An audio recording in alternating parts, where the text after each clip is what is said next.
the United Arab Emirates on October 30th. Well, that's a world tour if I've ever seen one. Absolutely a world racking tour. up some air miles this year. Well, all these athletes are going to get some air miles as well, and they're going to have to utilize those air miles to gain experience and be creative with their line choice to do well. But also, a few more factors play a role to be successful here. Andy, why don't you take us through the keys to the win in Madrid? Well, number one, you're going to have to use all 9 kickers if you want to win here tonight. You need to deal with the tunnels. There's 3 of them. Timing's going to be critical because it's a slow course out there, and you're going to have to make the right line choices for your run. Obviously, outperform the competition. You need to be better than everyone. Right side up, upside down, on the front of the bike, on the back of the bike. Athens was great as far as the number of skilled riders, and Madrid adds to the list with 8 former winners here. Then you're going to have to visualize a spot in history. This is the holy grail of freestyle motocross. You want to end up on the Hall of Fame here, and this is a very exclusive club to be part of. And being part of that club, you need to be judged. And judging is always a prickly subject in sports, but an important one, especially here. We have arguably the most qualified judging crew around, and our system is as fair as it gets. Let's meet some of these guys. That's right, Troy. Well, let's take a look. There they are right there. We have, starting on the right-hand side, that is Morgan Carlson. He is judging variety. Now, variety means, are you doing flip tricks? Are you doing right-side-up tricks? Off the front of the bike, like I said, off the back of the bike. You have to mix it up, and you have to do the burials, the regular tricks, the new school tricks, the old school tricks. That's what Morgan's going to be looking for. On his left there, on our left, Drake McElroy, execution. Drake knows what he's looking for. Former long-time freestyle motocross rider, still doing it, and he is looking for limbs to be stretched out as far as they can, toes to be pointed almost. I mean, this is getting to the point of gymnastics almost. Everyone is so good that these guys really need to stand out from their competitors, and you know what? Execution is a great way to do that. Next up, Adam Simpson, form and flow.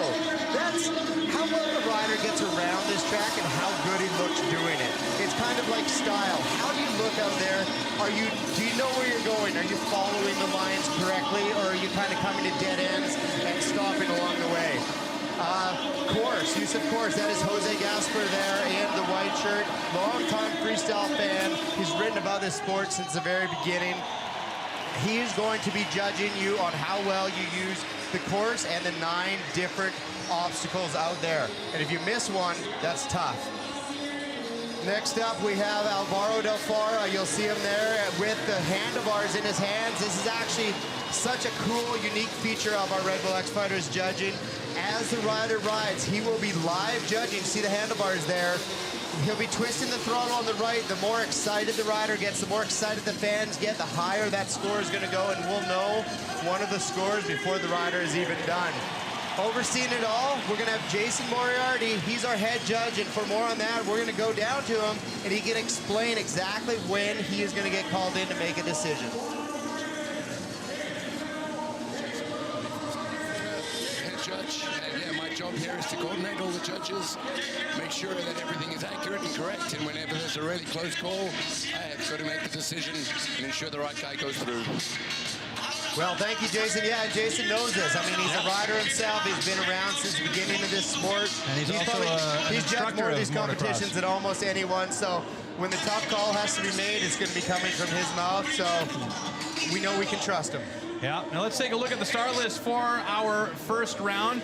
Round 1, we should point out again, is only 4 riders tonight. Should have been 5, but Remy Bissoir had a pretty big crash yesterday. We'll leave him out of the competition for tonight. So we're going to see Danny Torres. He's the local matador here. He's the favorite. Not used to seeing Danny Torres in round number 1. Not used to seeing him in round 1, but he had a crash as well. Javier Villegas is also in the mix, the young man from Chile, a fun guy to watch. Rob Adelberg, of course. We've seen him come into his own in the last couple of years. And then the young Spaniard rides with Danny Torres a lot. We'll call him the new master because the student has become the master. Michael Malero is a fantastic young rider. Very good chance that Michael may be the guy in this group of 4 to go through. But this is a very tough group here to battle through. This is tough. Danny Torres, former world champion. Rob Adelberg, he's won an event before. I mean, this is stacked. And to mix it all up, in round number 1, you have to do all right side up, a la old school tricks, except for one Joker trick, Troy. Yeah. So it totally flips the switch on these guys. And the hardest thing is Danny Torres is going to be our first rider out because he didn't finish his run yesterday. So that is a tough job for him because, one, he's got to get himself motivated and rocking and rolling out there, and two, he's got to be the guy to get those judges on point for their scoring tonight. We say it every time, but going out first always sucks to get the judges a play. They have to set their bar. They know Danny Torres is a top guy, though, so they're probably going to hopefully set it high. Yeah. We're not used to seeing Danny in round number 1. He's the most experienced of all riders at Red Bull X Fighters. 43 starts for this young man. So yep, the most starts of any Red Bull X Fighters competitor ever, all time. Yeah, he has put in his time. We always call him the king of the bull ring. This is his home, and the whole country gets behind Danny. Absolutely. In the weeks and months leading up here to Red Bull X Fighters here in Madrid. We see some of the guys down there in the rider paddock, David Rinaldo, and behind him taking a sip of the Red Bull there, that's Levi Sherwood. Levi, former World Tour champion, 17 years old. He won his first event here in Madrid. Fantastic turnout for a young man.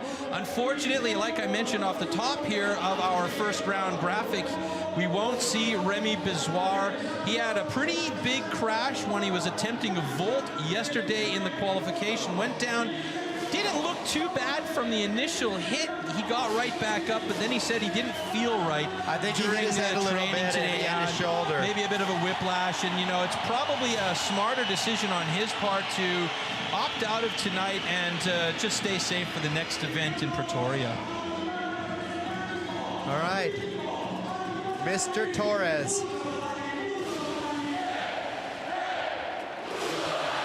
And we can hear that audience in the background there. It's just fantastic. Look at them.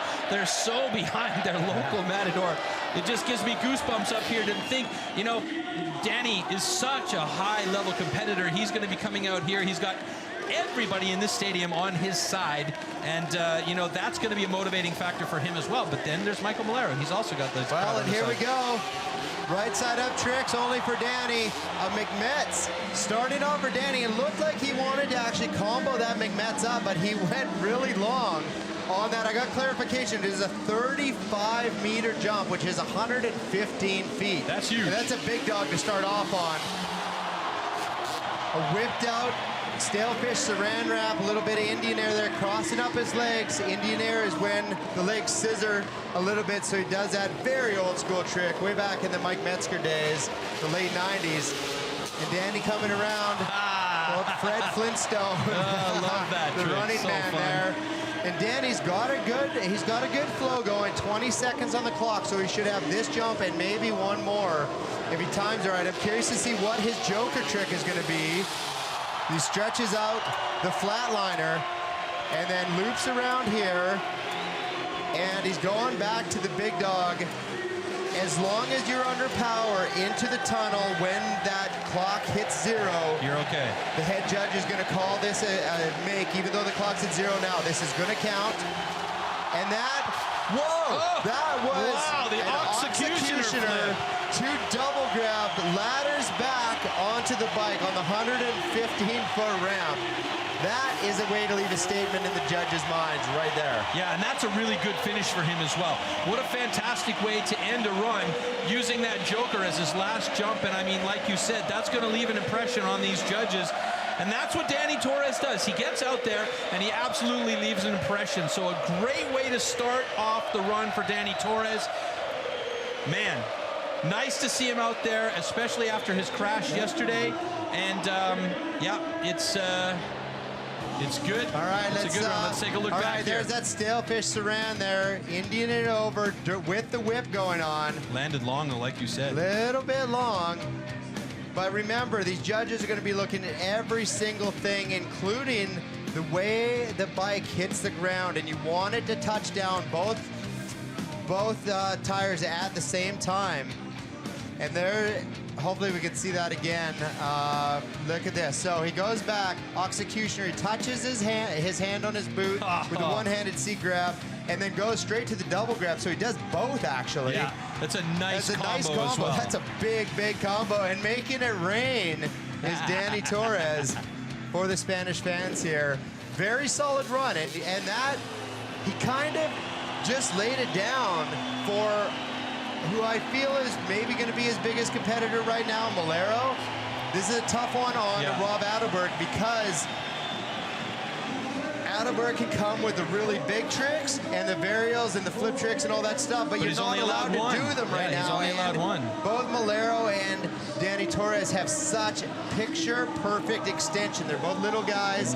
They're just almost robotic in the way that they stretch it out. And you can see Danny grimacing a little bit. He went down hard in practice his yesterday. Shoulder got hammered. Finally, after 3 years of us teasing it, talking about it, he pulled the flare to dirt, came up about 20 degrees short on the 540, and slammed down pretty hard on his ribs and his shoulder. So pretty impressive. I mean, he didn't even ride qualifying last night. Should point out, you mentioned earlier on, Danny had the most starts of any rider in Red Bull X Fighters history with 43, you said?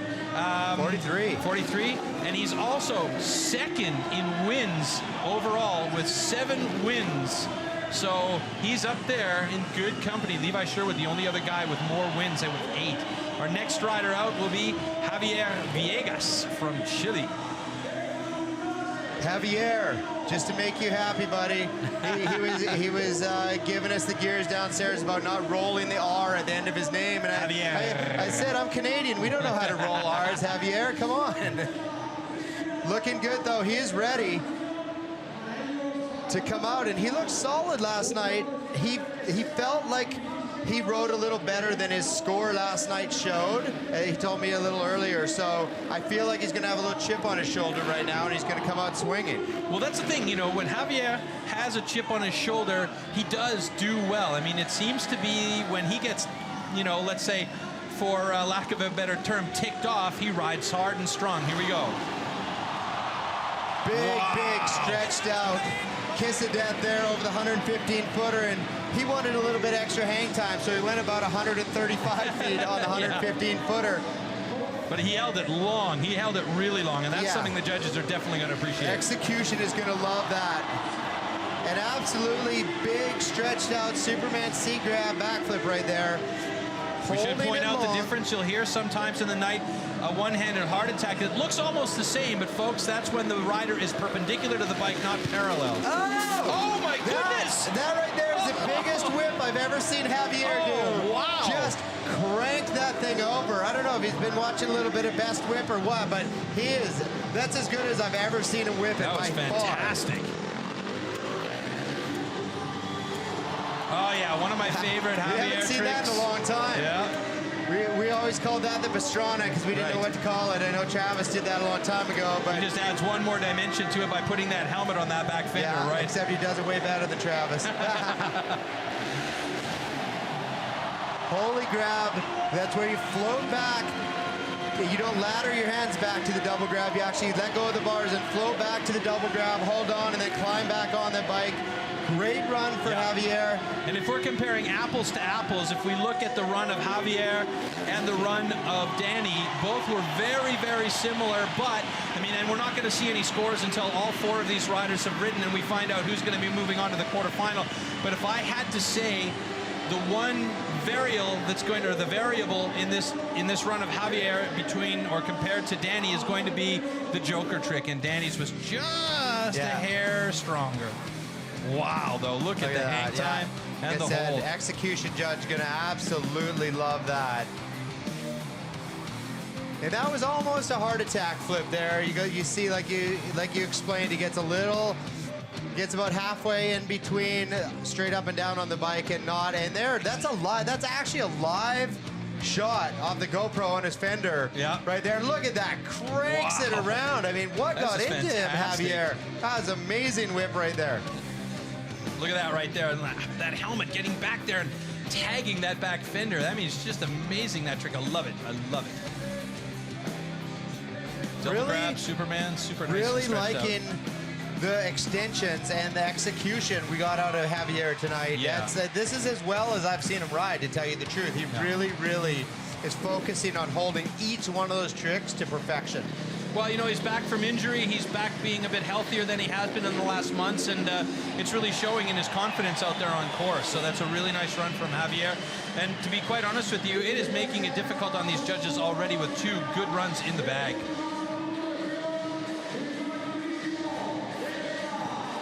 So Danny keeping a close eye on things. Javier had a good run there. Both of those guys showing some serious skill.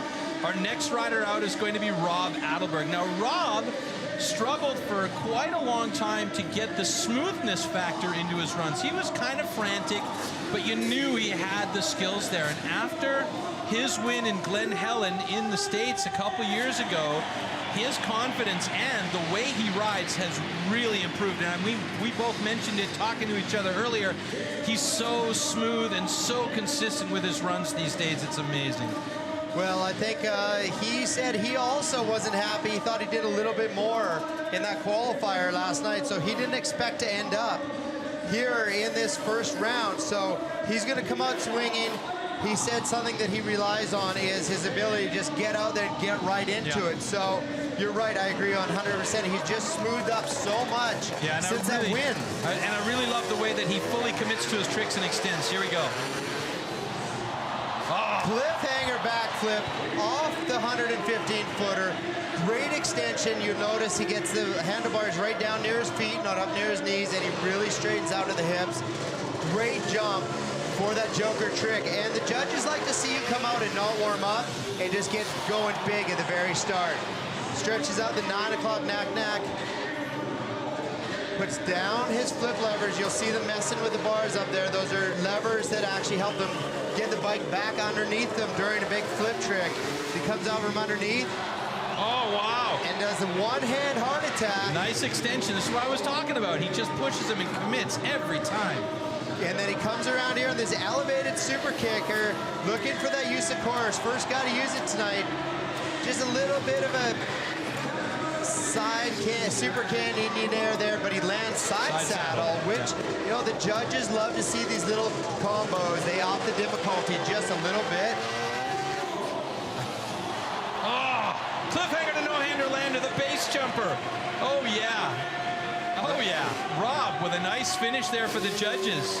And it's funny, Torres and Malero both love that trick. Yeah. Neither one of them pulled it out in their run here, and so Adelberg just takes a little bit of a cue from them, and the way they always do it here, throw down the base jumper, and very solid. There's such different runs between everyone. This is going to be really tough on those judges to decide who moves on. And tactically speaking, Torres waited to do his Joker trick at the end, and Rob decided to do it at the very beginning, but then Robbie did pull out that really nice trick at the finish. Look at that, one-hand heart attack, just perfect up and down extension. And the funny thing is about these Australian riders, for some reason, they all go right hand on the seat, whereas all the American and most of the other world go left hand on the seat so you can keep control of the throttle. I think it's actually harder to use your right hand as your seat grab hand, because you have no control of the throttle after that. If you start to endo, not going to be pretty. All right, well, we've had 3 of 4 riders, and we've seen 3 really good runs so far. 1 guy left to go. That's Michael Malero. So Danny Torres, Javier Viegas, and Rob Adelberg put down 3 super solid runs. These judges have to be sweating probably as much as we are, sitting just below us and tagging their numbers in the computers they've got. I mean, that is just some tough situations for them to be in. I wouldn't want to be a judge right now. No, this is so difficult, and that's why I spent 7 years as the head judge on this tour, and I'm so happy to be up here just being the guy talking about these guys riding right now, because we've got the easy job. We sit up here, we got to watch these guys like Michael Malero here. We watch them throw down. We don't have that stress of having to count tricks and compare jumps against the other guys and against themselves. And the judging is such a difficult thing to do here. I do not envy those guys at all. All right, Michael Malero into the tunnel to start his run. He's also hitting, as you like to say, the big dog. 35 meters, the gap on this jump. And let's see if he does his flip trick first. No, he doesn't. So Executioner to rock solid. He's one of the combo kids. He can throw down some mega combos. I've seen triple combos out of Malero on the right side up, so that's going to be helpful for him. Yeah, it's something to stand out because you only get that one flip or rotational trick. And there it is. He matches. He does the base jumper just like Adelberg. So he's kind of trying to go 1 for 1 with him right now. Seems like it, hey. And here's something different. Starting off side saddle, and now he's holding on. He's holding on to the seat, and that the one-hand land is the California roll with a side saddle start, which usually a side saddle start would actually be more difficult in most tricks. I actually think it's a little easier to do. Not that I could do it either way, but it seems it'd be a little easier to do because we'll have to watch it and break it down in slow motion, but he's actually starting with both legs on the one side of the bike. Well, not only that, he's starting side saddle, but he doesn't have two hands on the bars. He's got one hand on the seat hold. And speaking of the seat, he hits that jump and does the kiss of death, taking off on that 75-foot ramp while standing on the surfer, in the surfer position, standing on the seat. So Malero, a few really great little combos there. That was a super run from Malero. This is going to be tight. And like I said, you know, it could be Malero's day today as he plays with the audience. And this is something they absolutely love. And, you know, if they were on Danny Torres' side strong, they're definitely on Michael Malero's side strong here, too. Well, Malero, as you said, he was a student. Danny Torres brought him along when he was only 17 years old. And I bet you Danny Torres is grimacing now that he's kicking butt out there. Yeah, exactly. Okay, let's walk back through this. So there's Executioner reaching back into the rock solid. And here comes that base jumper. Really nice. Never even a thought of checking the bar. So that's what the judges really like to see. And look, he takes off side saddle. So really, it's taking one of the small steps out of the Cali roll. Right. But I didn't notice that earlier. He does do a one-handed lander. A little bit. It was super late on the one hand. So judges are probably going to slap him on the wrist for that one, but I don't think it'll be too much. Yeah, this is going to be really tight because that was a really solid kiss of death there. Again, huge extension, getting the visor down near the front brake. And the energy judge is going to love Malero because page right out of Danny Torres' book here. And I remember a few years ago when Malero, he was so shy. He would finish his run, get up on top of the mountain. He wouldn't take his helmet off. He would just stand there, you know, and stare at his knuckles until a score was called. It's just incredible to see how far he's come along as a competitor one side, but also as a showman on the other side. It's really, really amazing. Well, it's great for guys like us that don't speak Spanish. Both him and Danny Torres have really upped their English skills, so now we can actually have good conversations instead of just saying hi. So really good to see Malero out there, really looking good. I forgot to mention, he actually broke his collarbone 6 weeks ago. 6 weeks ago, got surgery, and he's riding out there. He said, I haven't really been able to practice. So, sorry, Michael, I forgot to say, he's got a new plate on that right collarbone. And no, I can't even believe he just rode so well and got that Cali roll down with just getting out of the hospital. All right, well, here we go. Surprising Danny Torres with an 80.9 in fourth place. That is unheard of for a man of his skill. Javier Viegas from Chile with 81.0 in third. So he does not look it's stoked. down to Malero and Adelberg. Who will it be? Only 0.1 of a point separating. Oh, my God. Oh, it's Rob Adelberg just edging out Michael Malero. So we'll see Adelberg riding against Thomas Pages in the quarterfinal. That is not a matchup that Rob Adelberg is going to be super happy about, but you know what? Adelberg can step up to the challenge, step up to the plate, and perhaps knock one out of the park. Let's see if he can do it when we come to quarterfinal action.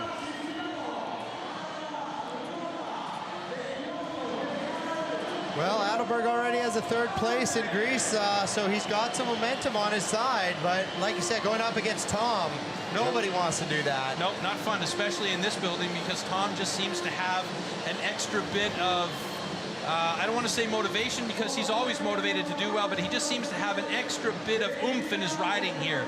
There's an extra bit of jump somehow. Yeah, well, he does, and I would say he's become a crowd favorite.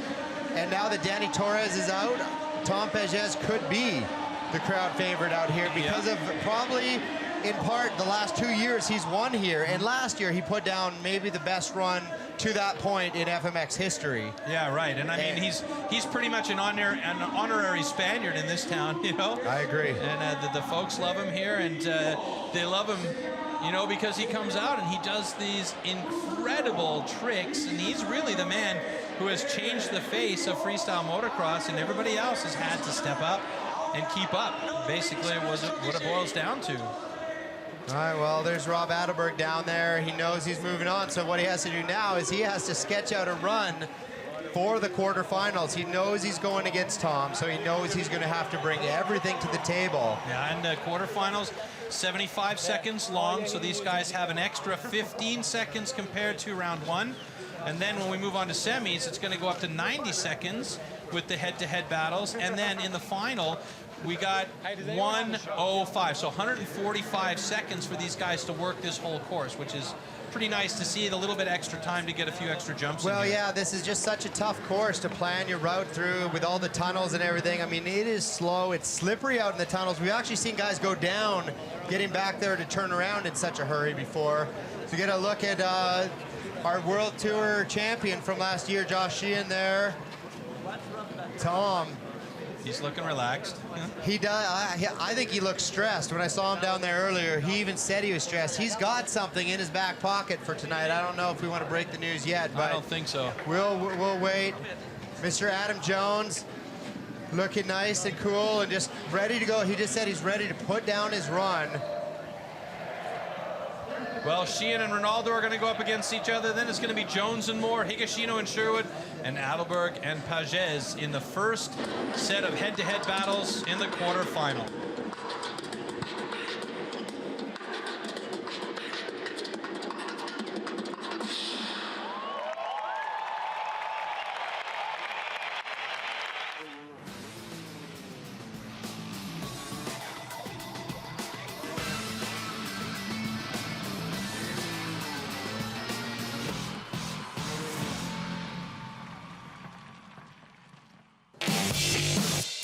Las ventas, por favor. Ah, expert. Hola, amigo. La Plaza de Toros de las Ventas, la casa del Red Bull Fighter con los mejores saltos, los saltos más peligrosos. I think you're kidding me. All the winner here, for example, is Dani Torres, el pajarillo.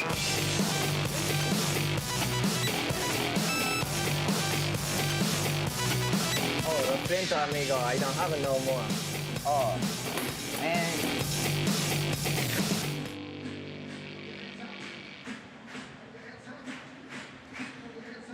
Madrid, Spain, and the Plaza de Toros de las Ventas. This has been the traditional home of the Red Bull X Fighters World Tour for 14 years. The atmosphere here is unlike any other event in the entire world.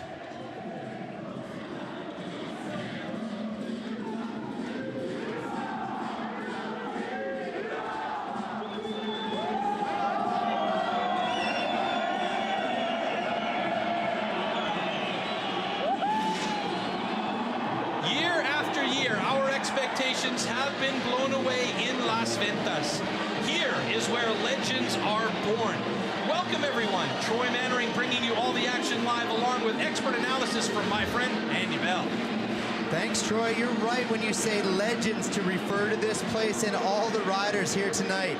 So many moments have been created here in Las Ventas.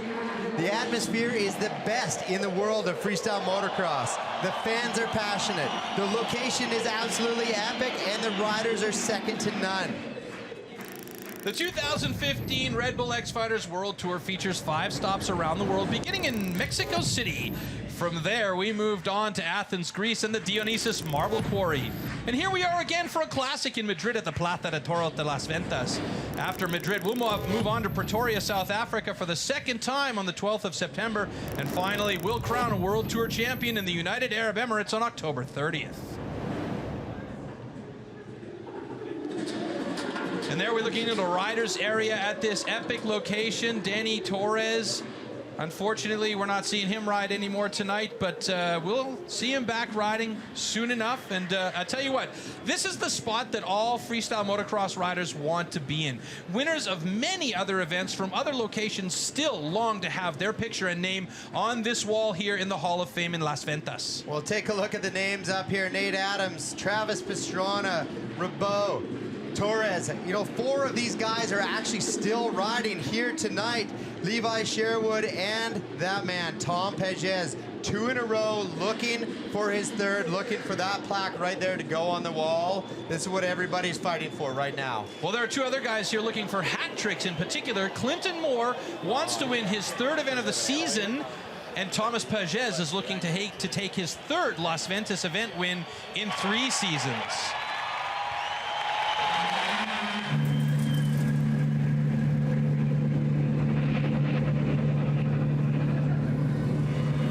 I won in Mexico City, I won in Athens, it's 2 in a row.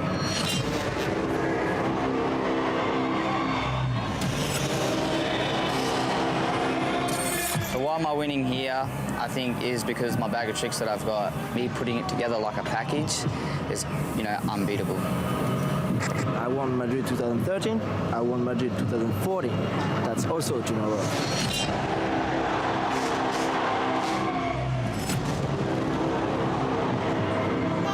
I do win here because no one else can win against me here. I'm going for a hat trick. I'm going for a hat trick too. Let's find out tonight.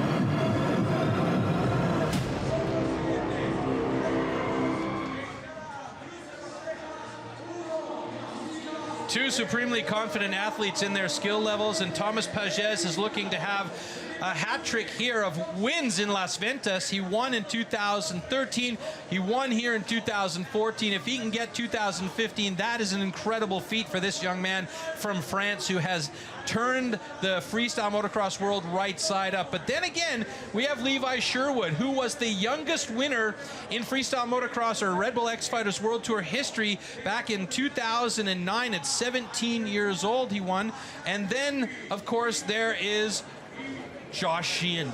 He is our current World Tour champion. He wants to have his plaque on that wall in the Hall of Fame here, and he said so earlier on. He wants to be on that wall. Well, Josh, we saw him last night. He actually went down on a double backflip, so he's a little banged up. He's a little bit sore. Luckily, he's in great shape, as you just saw. It's amazing to me that he's actually still walking around. He went down hard. We might see a video of it later on, but yes. Well, we'll see how it shakes out tonight. Meantime, let's take a look at the standings. Clinton Moore, with 2 wins back-to-back in Mexico and Athens, is on top of the ranking at the moment.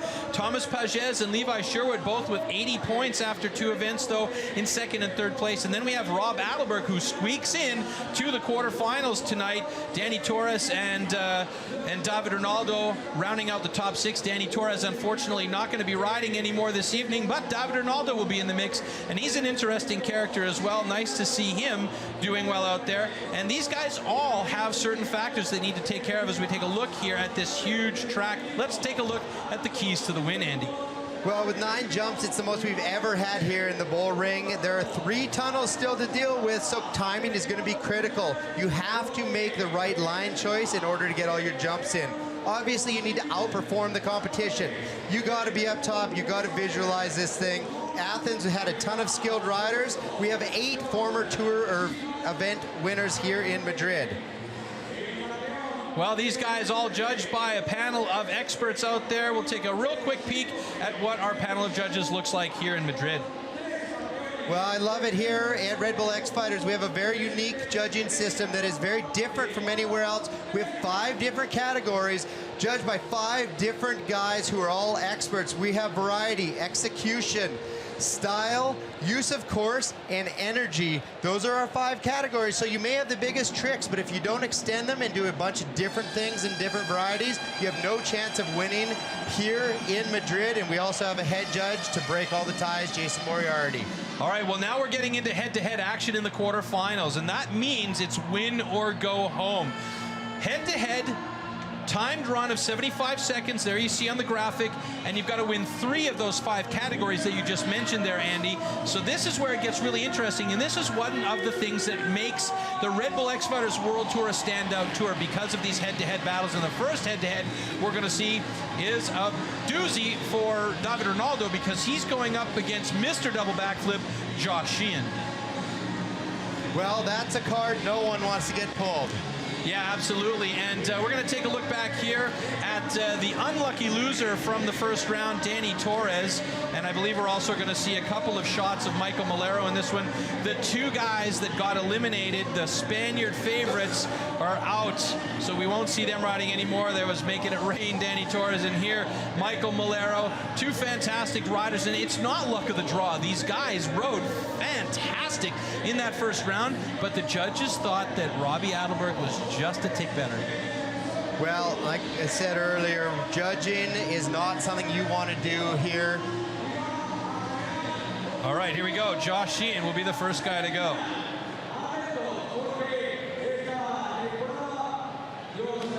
Hey, I'm Josh Sheehan from Australia.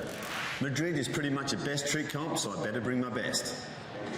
Well, he's got some best tricks, including the legendary double backflip. I don't know if anyone's done more double backflips in competition than this guy. And well, this is the thing that we both said when we were watching that double backflip crash yesterday. Wow, that's the first time we've actually seen him crash one in about 4 years. It's been a long time. I think maybe possibly Australia is the last time we saw him crash. He starts off big, double grab backflip.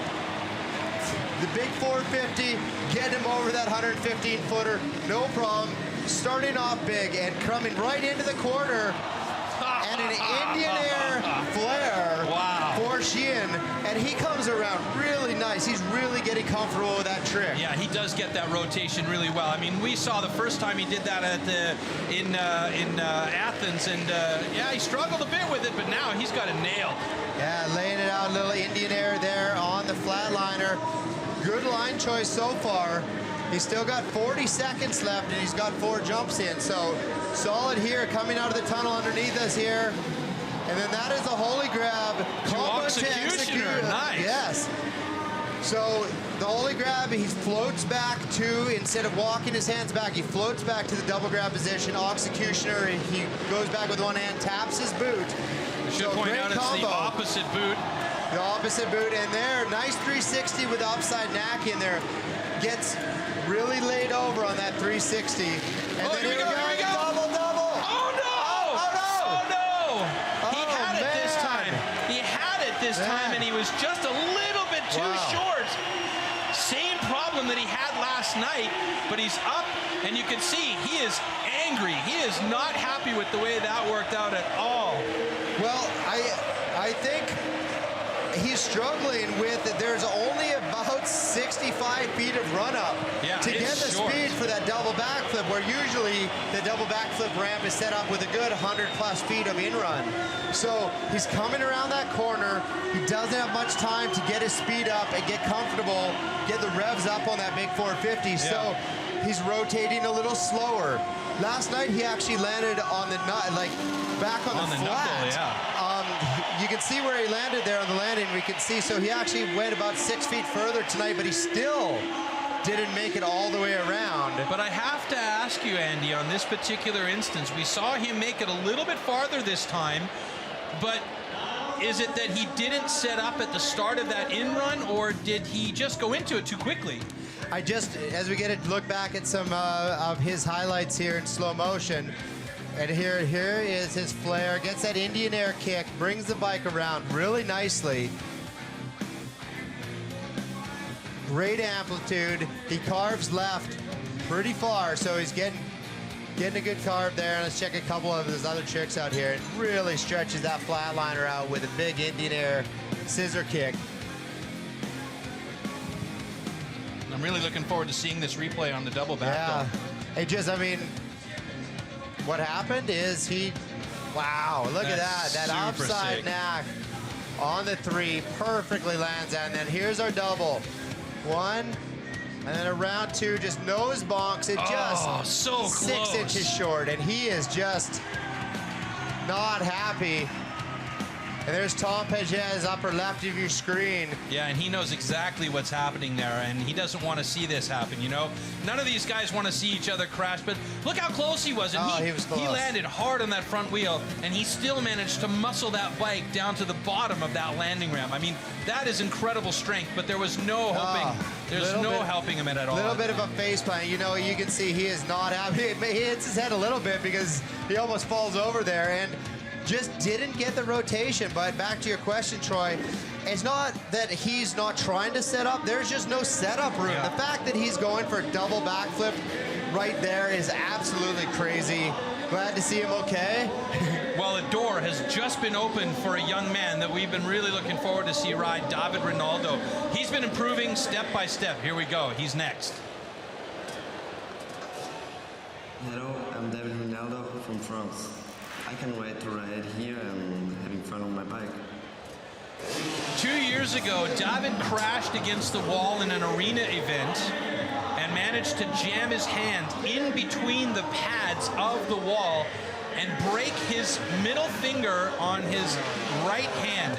This is his throttle hand, and if you pay attention, you'll see that finger can't wrap around the right throttle of the bike here, and that makes it so difficult to do tricks like this and throttle and maneuver, and he is riding so well, even with that injury that's just not healing properly. Yeah, it's such an ugly injury. I mean, it looks like he has a half an orange under his glove there. So Ronaldo, he smells blood right now as he does the California roll, which is new in his bag of tricks there. Yes.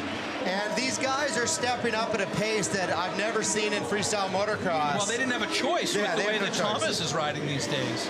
They have to step up, but they're up to the challenge. And then there is the Volt. And we're going to have to speak about this a little bit when slow motion because they look so similar.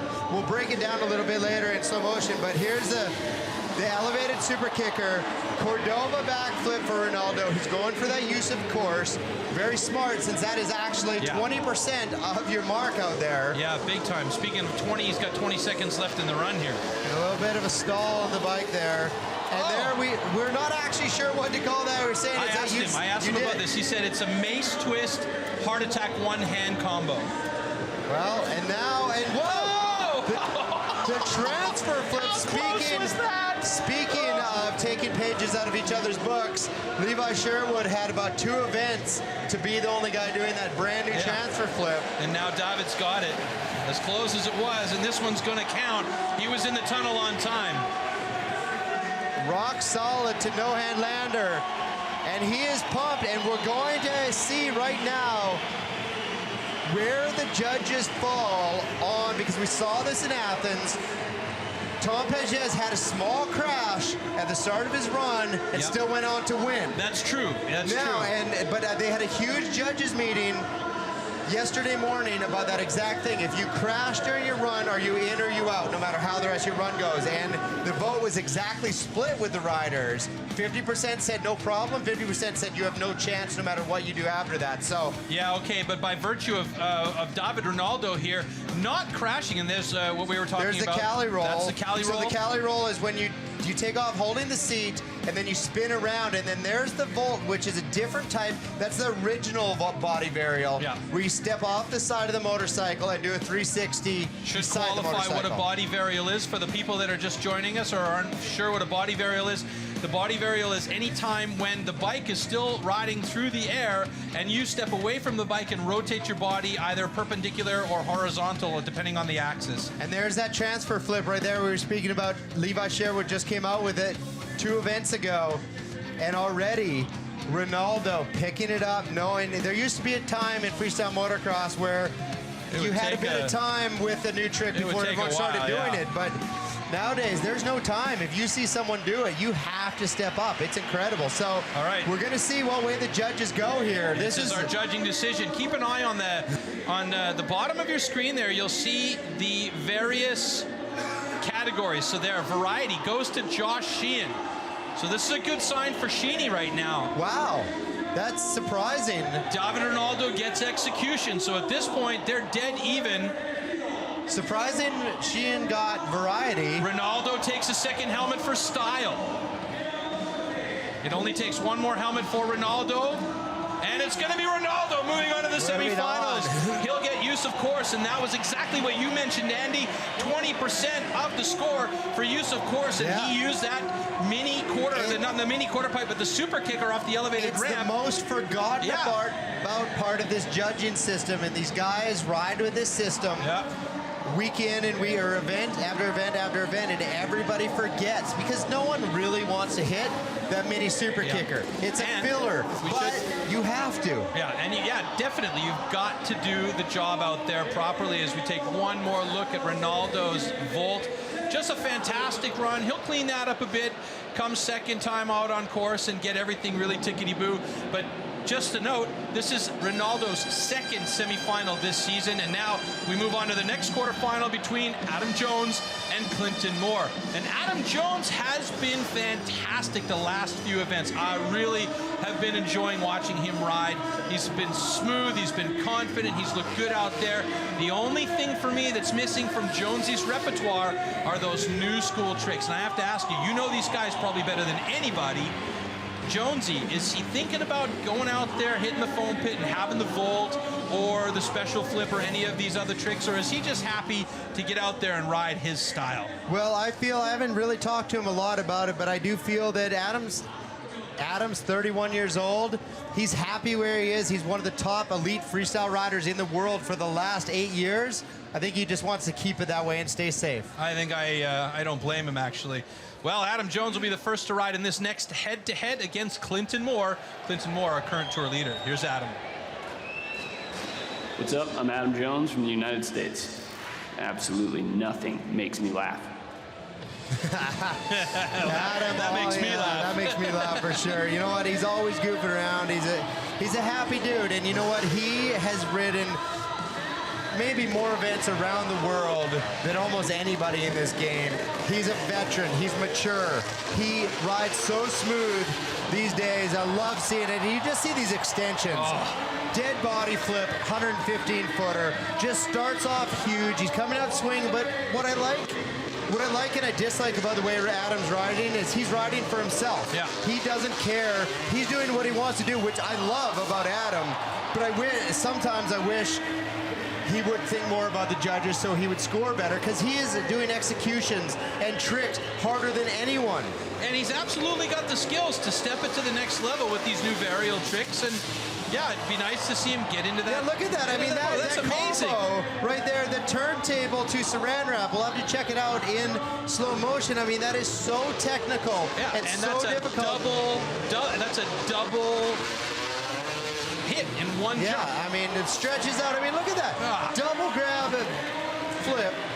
So few guys are doing that trick, and Adam just makes it look so easy. It's just, he is doing what he wants out there, and he's riding for himself, and you know what, you can see, he just looks great doing it. Yeah. Cliffhanger flip, one of the best in the business at that trick. He's not cheating the bike halfway up to his knees. He's getting it right down to his feet where he locks onto the bars. He stretches out. We'll be able to see it again. Like I said, we have to use slow motion a lot these days. And there we go, look at that. So he adds that in tonight with the no-hander lander. The no-handed Shaolin bar hop, 2 McMets, 2 no-handed lander without a bar check. Hello, triple combo. Wow, that is a mouthful there, Adam Jones, and that is a great run. Absolutely picture perfect. You know what we didn't see, though? Did we see a rigor mortis? Nope, we didn't see a rigor mortis. Well, the dead body flip.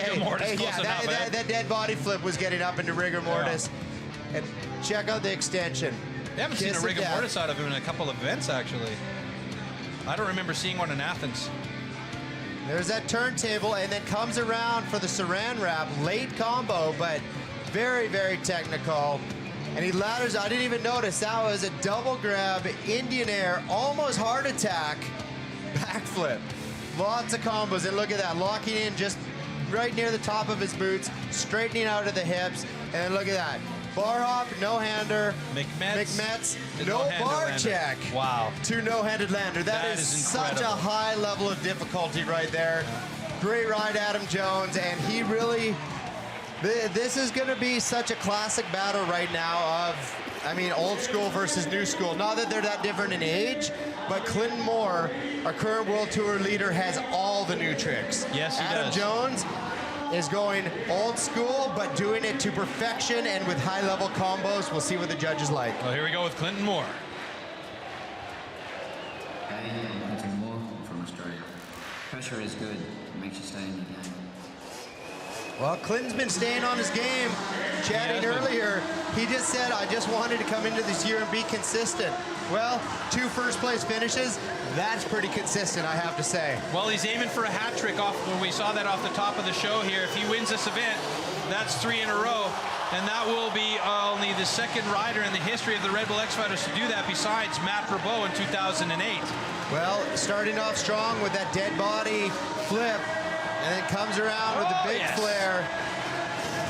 And we talked about it last event. He's got a bit different style on that flare. He's very straight up and down, which isn't better or worse. It's just a little different. So it's kind of cool to see. It's always nice to see these guys bring their own flare to a flare. And then the vault.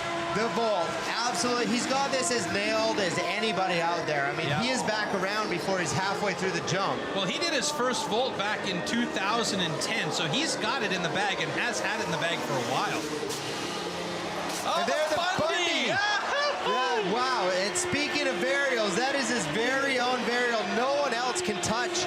No one else is doing a varial like that. Speaking of the way that the guys bring their own flair to something, and there you see the live energy judge on the screen.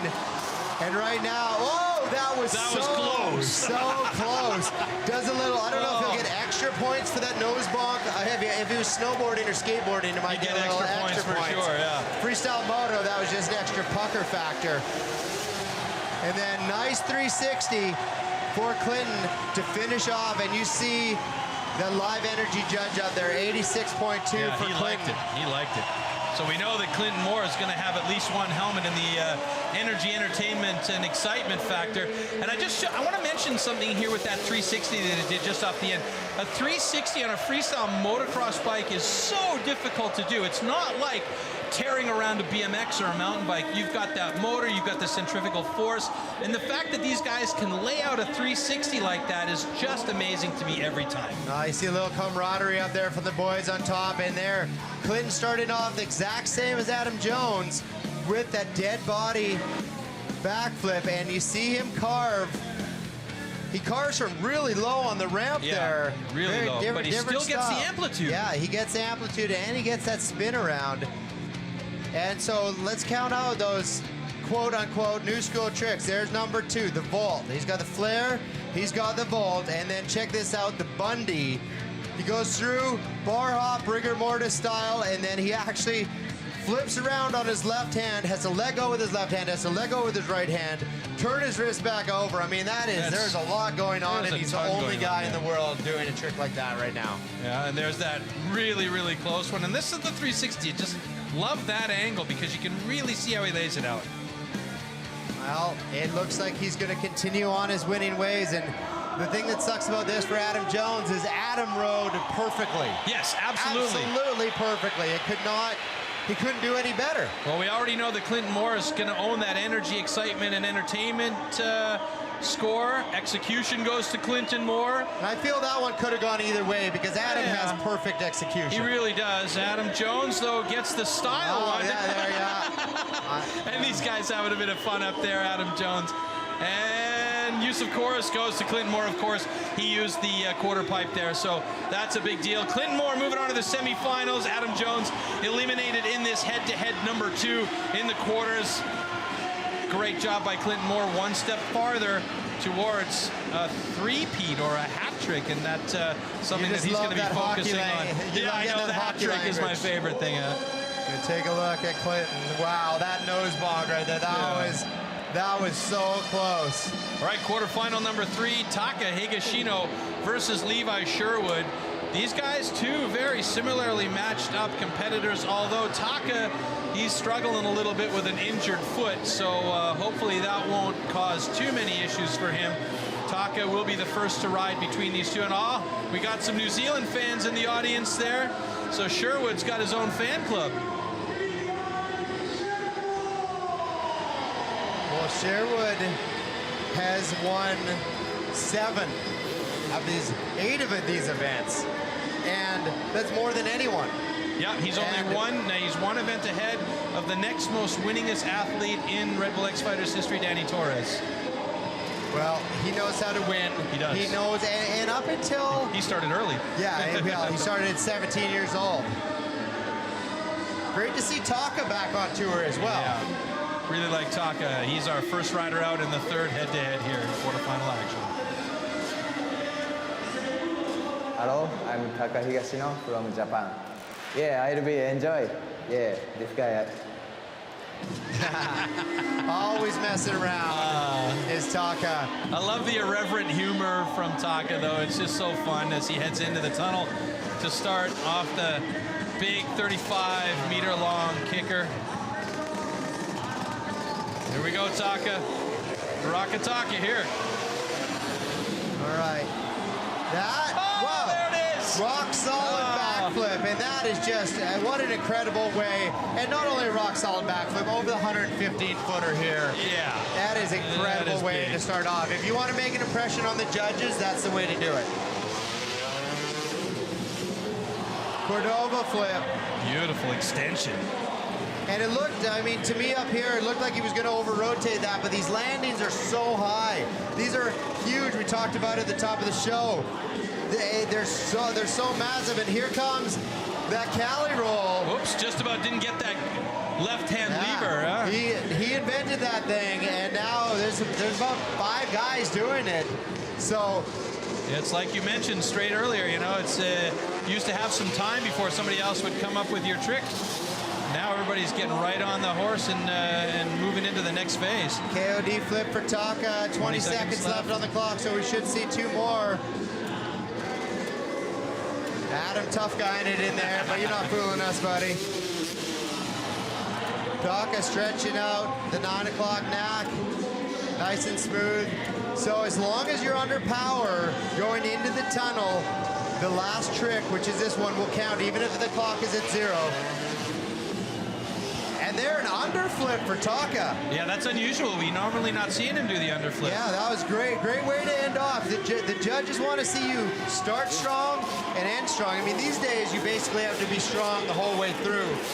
You do have to throw in a couple non-varial, a couple non-flip tricks in there in the middle to show you have that variety, because variety is 20%. Right.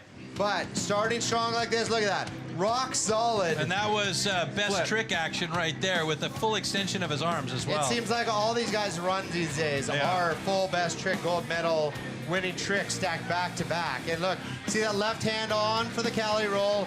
You spin, you get out perpendicular to the bike, spin around, and then you see that left hand has to go from under the grip to back on top of the grip. On the grip. So much going on in a varial like that.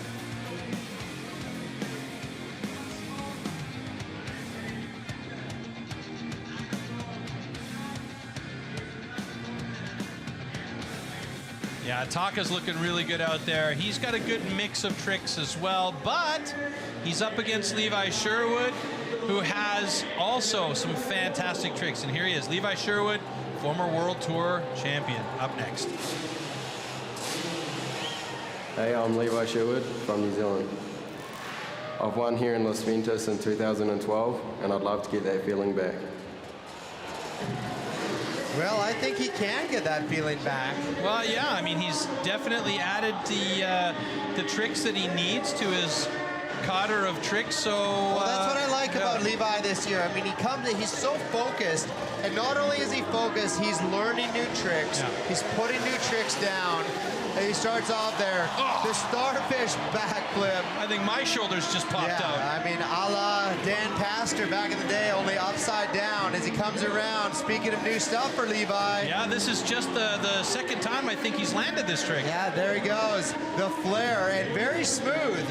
And looking like he's been doing that for years. Yep. So, like I was saying, Levi adding these new tricks to his repertoire. He wants his championship back as he stretches out that double grab flip. And no ladder at all getting back on board. Once you've tasted a win, you always want to win. Once you've tasted a championship, and then the transfer Superman flip. And that is just, blown away a couple events ago, that transfer flip, then throwing in the Superman, the old school Superman. I mean, that is just picture perfect. Cranking around the upside nat whip. He's still got plenty of time, actually. He's got a lot of 15 seconds hits on the clock. He's cutting this one short. I like how he does that. And even riding that 252 stroke, he still cuts that short. Everyone else going kind of the end of the runway there. So awesome to see that. I'm not sure if this is going to count. We're going to have to check with our head judge. But the Rodova flip off the super kicker, if it does count, it's that 20%. And just got a call on the headset. It does not count. So unfortunately, the judges will scratch that one off their pads. And Levi Sherwood, though, he had a good run. So it's going to be a good battle between Higashino and him. Well, let's look back and try and break this down, but I feel he might have brought enough to the table. Oh, and wow. Look at that front fender move. That's what makes it the Starfish, getting all the way down to that front fender. And check this out, just nice and smooth, gets the rotation all the way around. And look at that, leading with your head, and the bike and body will follow. And then stretches that double grab flip. And like you said, not laddering back, which would be one hand then the other. And look at this aerial view, the Superman transfer flip. I mean, he is going over a long way, probably close to 30 feet of transfer. Well, I think we measured it the other day. It's about 12, 15 meters from the start of the transfer to where he actually lands. That's a big distance when you think about what you always say. He's starting from one direction and landing in a different direction. Yeah. I still am struggling to understand the physics behind that, but unfortunately for Levi, a few of the guys have actually figured out the physics for themselves. Yeah. All right, here we go. Judging call, variety. Levi Sherwood, execution. Has to be Levi Sherwood, yeah. Style. Ooh, half point for Levi Sherwood. He's moving on to yet another semifinal. Use, of course, that one belongs to Sherwood. Is it going to be a full pull for Sherwood? All five, or is he going to get 4-1? It's going to be all five going to Levi Sherwood. Got the sweep. It's our first sweep of the evening. Might be the only one the way these guys are riding, though. Taka Higashino eliminated from head-to-head action, and now it's going to come down to our last pairing of the quarterfinals. That's Rob Adelberg, who came through from round number one. We'll be going up against our winner from the qualification round, Thomas Pages. And you just see the pounding that his ankles and wrists take there on that transfer. And this is what the Spanish crowd have been waiting to see. Two-time winner, the last 2 years in a row, Thomas Pages. The other guy looking for a hat trick here. If he can win this event, that's 3 Las Ventas Red Bull X-Fighter World Tour events here in Madrid in a row, and that would be incredible. And Rob Adelberg coming in from round number one with a win over some pretty stiff competition, including Molero and Torres and Javier Villegas. So Javier. I'll leave the art rolling to you. Levi is going to have about 15 minutes to get a run together, get a 90-second run together. That's right. And so he's going to have to add 15 seconds. Here we go. So Rob Adelberg first to ride here in this last quarterfinal head-to-head. I'm Rob Adelberg and I'm from Australia. Can't wait to get out there in front of the crazy Spanish fans. Well, you're there, buddy. Let's see what you got. You know, nice thing for Adelberg is he's warmed up now. Yep. He's already been out there. He's already been on the course tonight, so that helps because a lot of these guys, they have to sit there for 4 or 5 hours after practice and then get out there and get into it. So here comes Adelberg. Starting off strong, the big dog, 115-foot cliffhanger, backflip.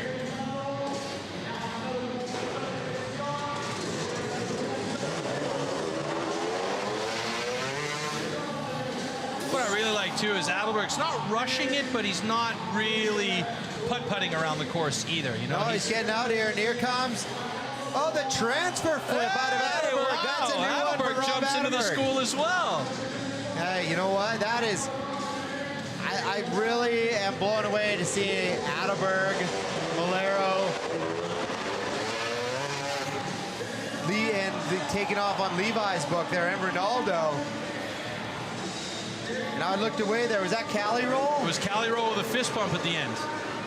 It was nice. Good execution on it as well. I really like that one from Adelberg.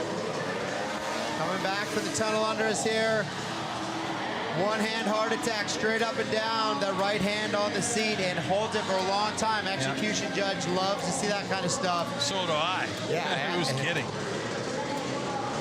This is going to be his last hit here. Coming back out. And Cordova flip. Holds it for a nice chunk of time. Gets that chin lifted up. Looks out in front of him. Gets full extension. So Adelberg, a really solid run there. Yeah, and what I also liked about this run from Robbie is that he committed to each of his tricks. The extension, for example, on that one-handed heart attack, which we'll see in the replay, or the extension here on the cliffhanger flip, and then the landings every single time. 2 wheels down perfect. Yeah, let's check this out. Just look at these extensions. Yeah, glad you noticed that, Troy, because that is so important here. And there he goes for that transfer flip. Man, I can't believe we got 4 guys doing the trick that I would have never thought was possible. And you were correct. That is that's Cali roll. And the best Cali roll we've seen him do yet with 2 wheel down landing. And I mean, that's just an incredible run tonight with the landings alone.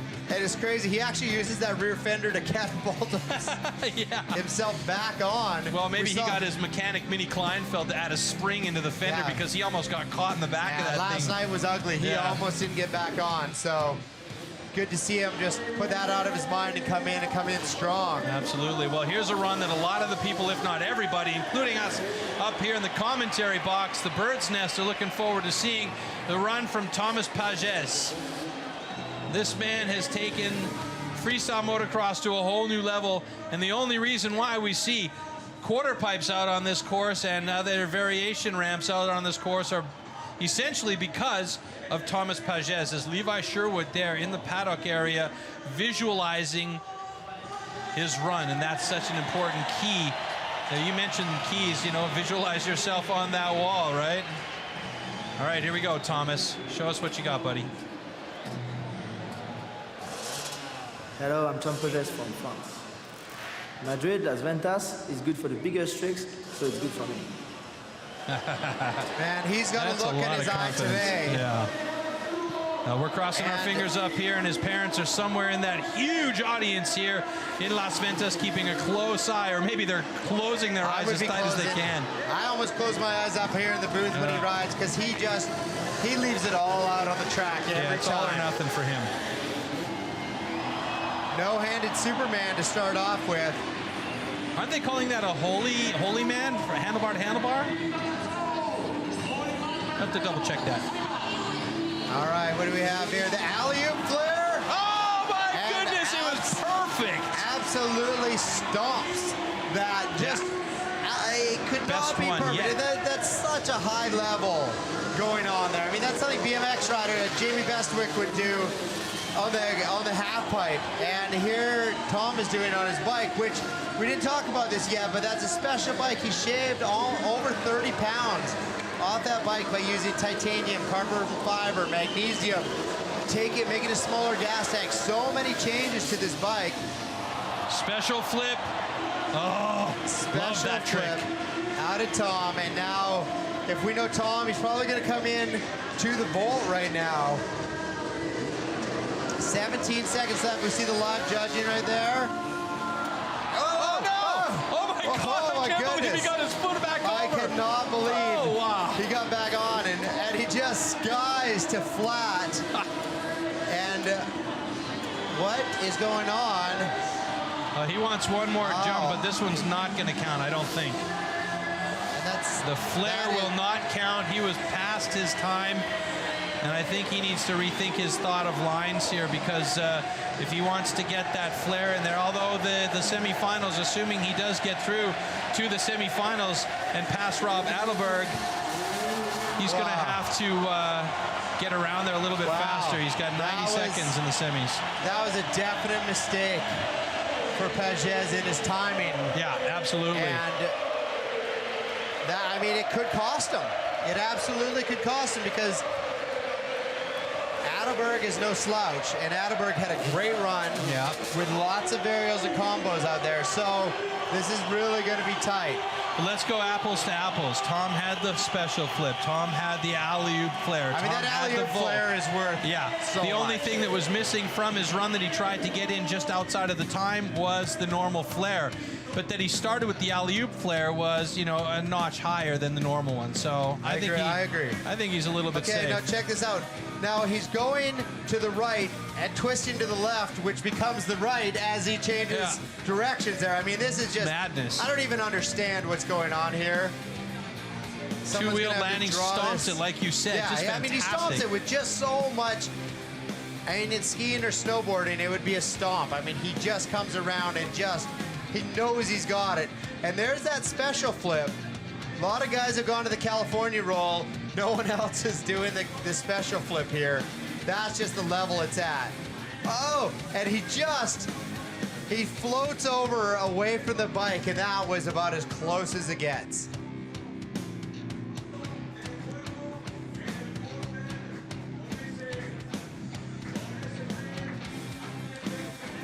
Yeah, Thomas is just on another level, though. I'm sorry. I mean, that is just an incredible run from Thomas, even without the flare at the end. All right, judging time energy clearly goes to Thomas Pages with a bullet.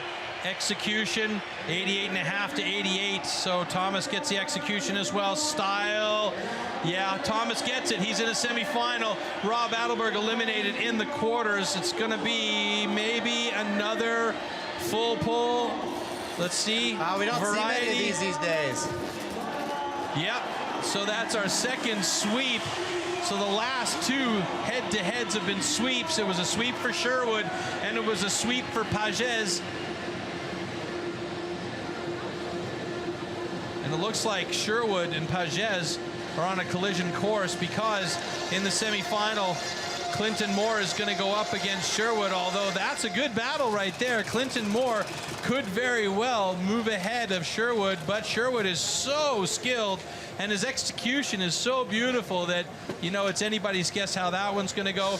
Ronaldo and Pages, somehow or another, though, Ronaldo has this ability to get inside the heads of the guys that he's going up against, and he just seems to be able to progress past those levels with that. But you know what? If I were Ronaldo right now, I'd be shaking in my boots knowing that I got to go up against that man right there, Thomas Pages. All right, in the meantime, we're going to head down to our sideline reporter, Ronnie Renner. He's going to talk with Josh Sheehan about his elimination in the quarterfinal and that double backflip that went south. World Tour champion, Josh Sheehan. Unfortunate first round tonight. Want to lead me through it? Yeah, pretty pissed off, but just disappointed in myself, really. You know, felt good, you know, did everything as I needed to, but that double flip, you know, I stuffed up in qualifying yesterday, so I moved the ramp in and, you know, half a meter extra run up. I thought I had enough, but just went in a bit too casual and just got on the gas too late, and yeah, just didn't give myself enough speed again. So it was only just too short, but yeah, slapped down pretty hard and just rattled my head a bit. But thankfully, I'm safe. I'm healthy. You're in good spirits. That's great. Now, we've seen you pull off the double flip so many times flawlessly. Bad luck here in Madrid. We're going to go to the next stop. All systems go? Yeah, for sure. Finally get to go home after this so I can regroup, have a practice, and yeah, back to a bit more open course, and yeah, I'll, I'm sure I'll have a better run there. Good to see you still smiling. Thanks a lot, Josh. Well, unfortunately for Josh Sheehan, he is eliminated early on in competition this evening. Such a strong competitor, though, and we'll see him back again strong in Pretoria, South Africa, in just over a month's time. In the meantime, the fans here in Madrid really enjoying themselves, and you can check out the latest news and videos at RedBullXFighters.com, our Facebook page, RedBullXFighters.com.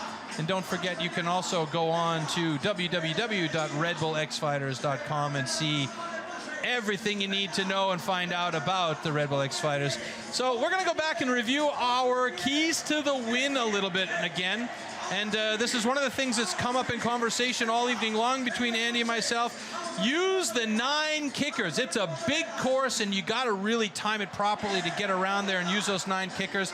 You know, 3 tunnels to deal with. Timing is critical here. You got to outperform the competition, and we've already seen that. You know, if you make a mistake, that leaves the door wide open for the rest of the guys, so you got to really make it happen for yourself. And, of course, visualize your spot in history. If you want to win this event here, you need to visualize yourself being on that wall in the Hall of Fame. 9 riders have earned positions in the Madrid Hall of Fame. It's an exclusive club, and it's desired by all who have ridden here and many who have not ridden here.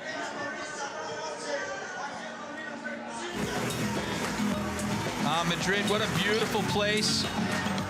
Absolutely fantastic city, and you know, it just adds to the mystique of this event. So much history. And then, of course, there's the history of this arena right here, Plaza de Toros de las Ventas. Andy, you've been here a long time. This is a storied building as we take a look at the graphic for our semifinal matchups. Clinton Moore, Levi Sherwood, David Ronaldo, Thomas Pages. Well, there's been a lot of amazing firsts here. We've seen so many epic battles, and we're shaping up for one right now with these guys. It's sad that Josh Sheehan had that crash on the double backflip, because I think he would be right in here with these guys battling for the win. But still, Pages, Ronaldo, Moore, and Sherwood are primed and ready for this thing. Yeah, and this is actually a really nice lineup. If I look at the skill level of these 4 riders moving into the semifinals, Clinton Moore, he's won the first 2 events in Mexico and Athens. He's got, as you said earlier, he's got the full complement of new school tricks, and he can still ride out all of the old school tricks as well. So he's hitting the flip tricks, he's hitting the traditional straight up tricks, and he's got all the varials as well. Sherwood, not as much on the varial side, but then again, he executes his tricks to perfection every single time. And then, of course, we're looking down at Ronaldo and Pages. You know, a couple of Frenchmen from the French force that have been absolutely fantastic. And the progression by David Ronaldo has been impressive as well. This is his 2nd semifinal of the 2015 Red Bull X Fighters World Tour.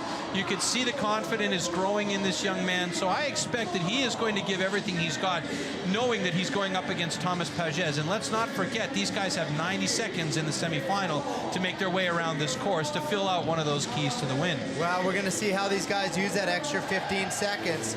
We got Moore versus Sherwood coming up first, and this could be a final right here, and no one would be bummed. I mean, these guys are 2 guys at the top of their game, and just, it's so great, I said earlier, to see Levi. Clinton's always been a guy that's had the gnarly tricks. He's always been able to have that ability to huck. Even if conditions weren't right, he would go for it. He would be the guy that was doing the progressing. And he likes the big stuff, too. Right, he might have been rough around the edges, and I think that's what held him back from never actually making it out of a quarterfinal, I don't think, till he won the first event of this year. And what he did is he smoothed out. He put it all together. Well, he even said so at the beginning of the year. He says, I can't even believe I won this event with these other guys riding the way they were riding. And that put a level of confidence in his head that really helped him coming into the next event in Athens. And here we are. He's made another semifinal, and Clinton Moore has 90 seconds now to really show this audience, and quite matter-of-factly, Levi Sherwood, who's boss. This is going to be tight. I'm curious at what else after the 75-second runs that we saw to these guys are they going to bring that is at the top level.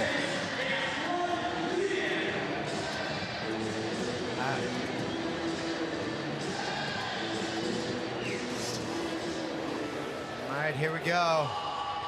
20 seconds on the clock to loosen up, blow the carbon out of your bike, and then to get there to hit the first ramp. Time will start either at that 20 seconds or when his tires leave the ground. And starts off. Whoa! Wow! Wow, that was really close. He does a dead body flip and then almost loses the bike. There's that upright flare that you like so much, though, Andy. Well, it is tough sometimes to come back from a near miss like that and then right away get into such a high-level trick like that flare. So yeah, that's confidence, though. It's confidence in your ability to control your heart rate and your breathing. As he stretches out the big KOD flip, comes around, both wheels down at the exact same time. This is something that he's been doing well, just like Rob Adelberg has been. All right, you see him take a deep breath there. And Tom wincing a little. There's that Bundy. Wow. Perfect. Perfect is the word. Wow. Just. And he aired that one, too. He had really amplitude. did. I mean, he really, that's one of the best ones I've ever seen out of Clinton Moore. And then straight back-to-back with the Volt. Time it up for the fist pump. Gotta love the confidence of a guy. Oh, my goodness, that is fantastic. That does a body varial. And then he's like, I've got some time. I'm just going to Jeff Ward it out, a little fist pump. 20 seconds to go here. He's still got time.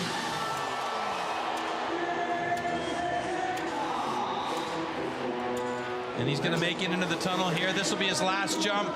This has been a real solid, really good run for Clinton Moore. Levi's and the not execution. even there. No way. I don't think I think it's a bit of a superstitious thing with Levi to just not watch the runs of the other guys and focus on what he has to do. That last jump will count. A beautiful turn down whip, old school style. Clinton Moore is pumped, and you know what? After landing that Bundy the way he did, he is definitely happy about that.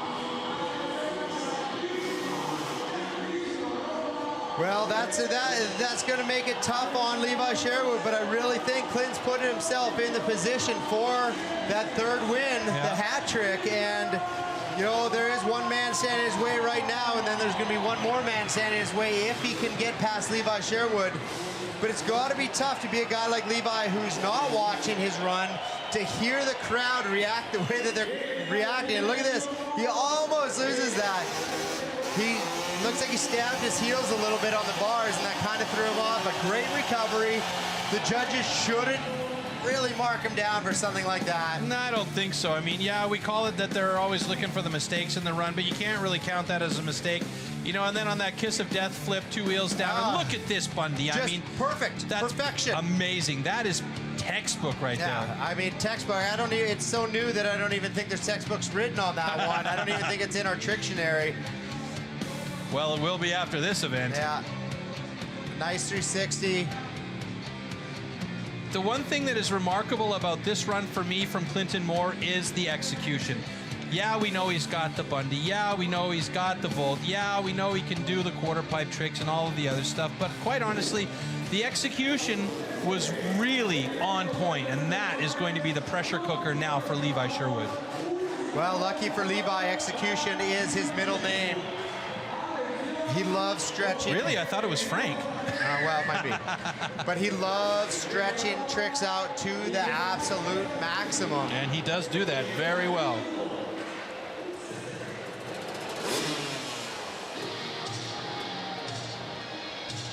He's our former World Tour champion. 8 wins under his belt. No one has won more. He's the winningest rider in Red Bull X Fighters history. And he knows how to do this. Once you figure out the formula to winning, that, I feel, is the toughest thing. So after that first win, he's stayed on a roll. He had a rough year in 2013. Didn't have the best year last year, but he is back.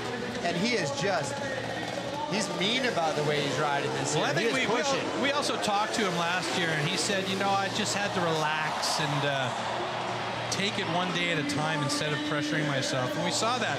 We saw the sophomore jinx after winning the World Tour Championship. So many guys do that. Thomas did it. Levi did it. They put too much pressure on themselves to come back and do it again. So Levi starting out strong. The starfish backflip into the upside knack. Turn down with just, he's just getting further and further every time he does one of those things. Cutting the course short.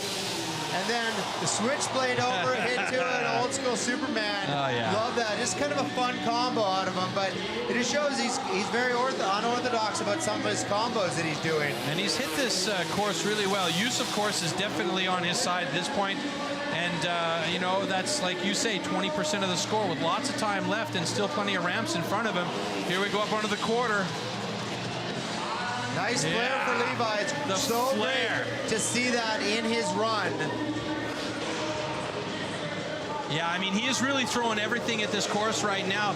It's going to be a tough one for these judges. Coming out of the tunnel one more time. Double grab flip. Oh, this fantastic. I mean, he gets so much extension on that double grab flip, and now he comes around here, straight lined up for the Superman transfer flip. He just is so stretched out in that Superman, and going alley-oop style almost, like he's going so far over. This one will count, by the way. And this is the last one, and that's that turntable.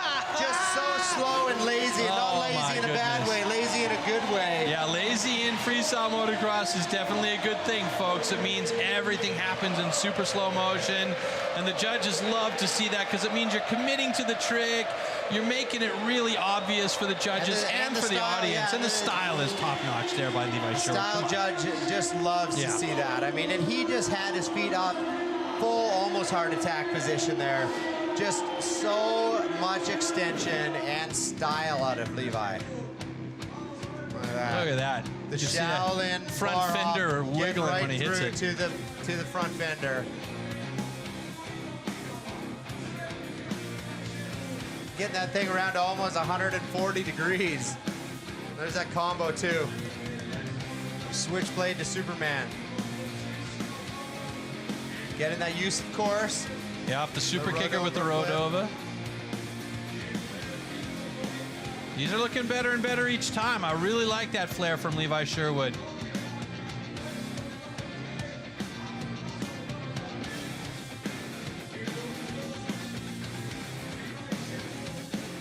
Look at that extension. I mean, he's getting up. That's fantastic. Into tsunami position almost. And I'm not sure just how he's keeping track of all the things that are going on right there. And look at that. He's going one direction. And then transfers over that way. I mean, it's just so crazy. The audience in the background just went bananas after seeing that trick, too. All right, here we go. Down to a judging decision. Will it be Clinton Moore or Levi Sherwood moving on? It's going to come down to execution, use of course, I think. So let's see how that goes and breaks down here when our judges give us the scores.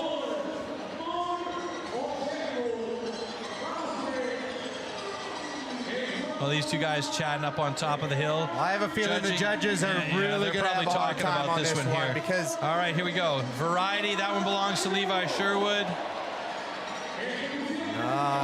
Some good-natured love taps there, but there's a lot of tension up there. Going for Levi Sherwood. The tension mounts. Is it going to be Clinton Moore getting one, or is Levi Sherwood going to take out Clinton Moore? Moore is on the board, finally. Energy goes to Clinton Moore. So now it's down to, will Clinton Moore get another one? No, use of course goes to Sherwood. Wow. I called it. That super kicker, that little mini ramp there that made the difference for Levi Sherwood. And he gets styled. Clinton Moore will not get the hat trick. Levi Sherwood moves on to the final. So the question is, will Sherwood be going up against David Ronaldo or Thomas Pages? That is our next matchup.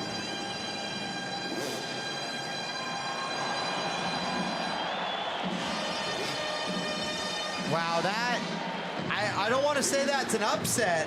I mean, it feels like a bit of an upset right now, but it's Levi Sherwood. He's a champion. I mean, it's just, I'm in awe that, I mean, Clinton had such a perfect run. Yeah, it was a really good run, and I really liked all of the landings and the execution by Clinton Moore, but I mean, I tell you what, it's such a tough job to go up against a guy like Levi Sherwood, and you know, for Clinton, it's not going to be a hat trick on the season so far, and that's going to be upsetting for him, but you know what?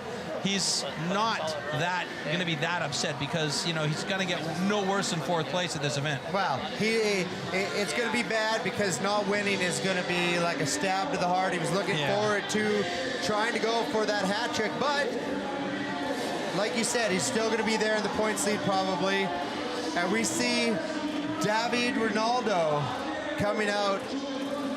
here in the semis, and we're going to see what he's able to do with that extra 15 seconds on the clock. Well, this is David Ronaldo's second semifinal this year. He's been really, really riding well, improving every time he gets out there, and he's a kid that's not afraid, you know, just to throw it in the mix and see what happens. So let's see how he rides today. Oh, great start with a double grab flip.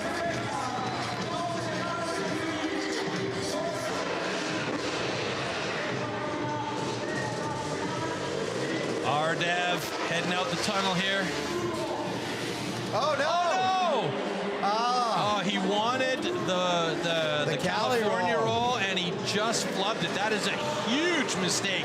That is a huge mistake for David. Well, there's the combo. The heel clicker to Indian air backflip, and I have a feeling he was actually going, instead of going inside saddle on that Cali roll, he was actually going in regular. Which makes it a little more difficult. But everything seems to be a little off now. The Cordova backflip just wasn't there with the extension. It's so hard to recover from one small mistakes because you're mentally kicking yourself for messing up when you really need to get that out of your head. And there he's got that mace twist into one-hand heart attack, which is a really cool combo. Yeah, super cool combo. I like it a lot. It's nice when guys can put their own style on these tricks. And the transfer flip, I mean, that is just, he does it so easy. And he travels on that. I mean, yeah, he travels over, and I mean, really great to see these guys picking that trick up so quickly. So this will be the last trick and the last jump for David. He goes to the heart attack, or excuse me, rock solid to no-hander lander.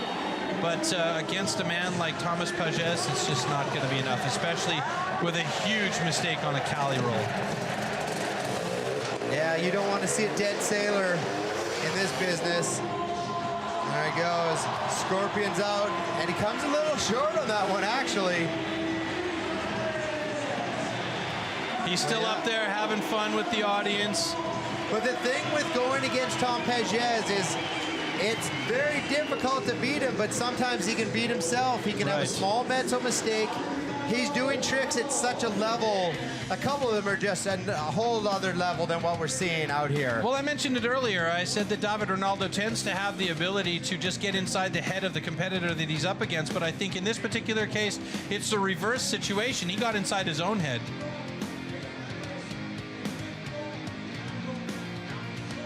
Now you see the difference between Sherwood, who is the inventor of that trick, and Ronaldo. I mean, Sherwood is getting definitely much more amplitude. Yeah, for sure. But Ronaldo kind of cutting off the side of that ramp, but still, it's his first weekend of competition doing it. Yeah. So, you know what, he's just learning that trick, and man, that is a tough one. And there's Josh Sheehan and Javier. Javier still with his, Javier still with his helmet on. I can't imagine that he's cold back there. Oh. A lot of it's anything like where we're sitting, about the 48 Celsius inside our booth here. And we're training for the World Championships of sauna. All right, here's the man. Oh, clearly disappointed David Ronaldo as he has to sit on the hot spot there and watch the run of Thomas Pages. If I'm Thomas Pages, or let me rephrase that.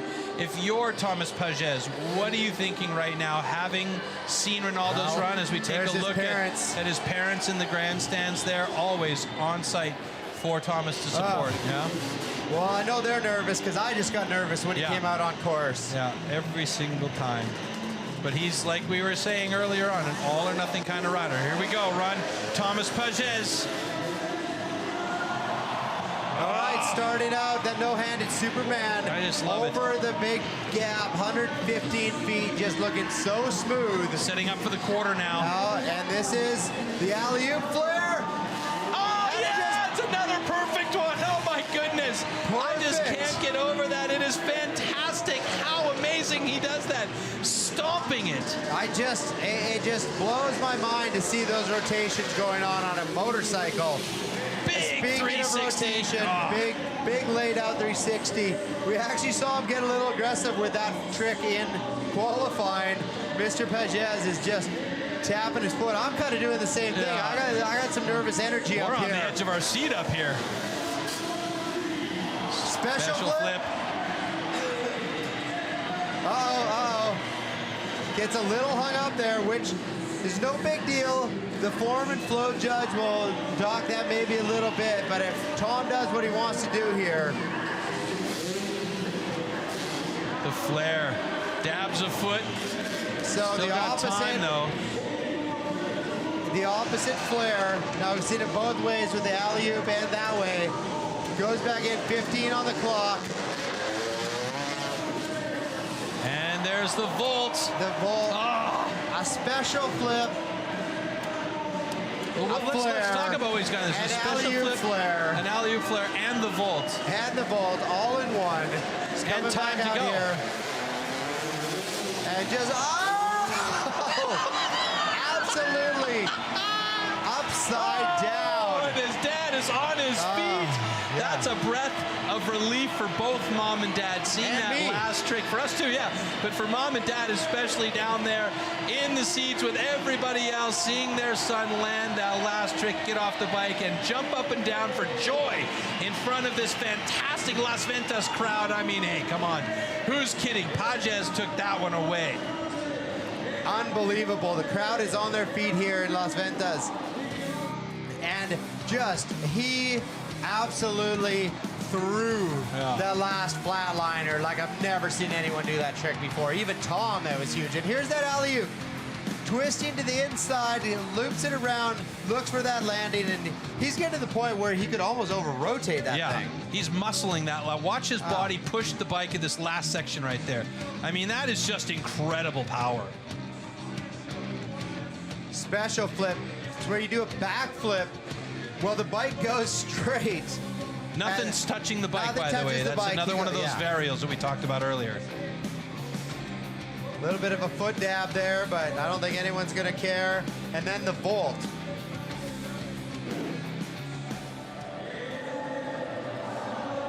All right, well, I don't think there's any question about who's going to win this one. Variety goes to Thomas Pages. David Arnaldo, it was just by virtue of one mistake in his run, and you can see he's completely disappointed. Style, execution, variety, they all belong to Thomas. Use, of course, for sure that's going to be Thomas's as well. Hey, Ronaldo's only been up here twice into the semis, so he's got to be stoked. He shouldn't look disappointed. Nah, he's upset for sure. Come on, I mean, these guys are all competitors, but the way that David has been riding, you know, he's going to come back. He's going to know what he has to do to make sure that he's on point for the next competition in Pretoria. And, you know, he'll be doing well there. Look at that, just, I mean, almost upside down. Yes. Yeah, Papa.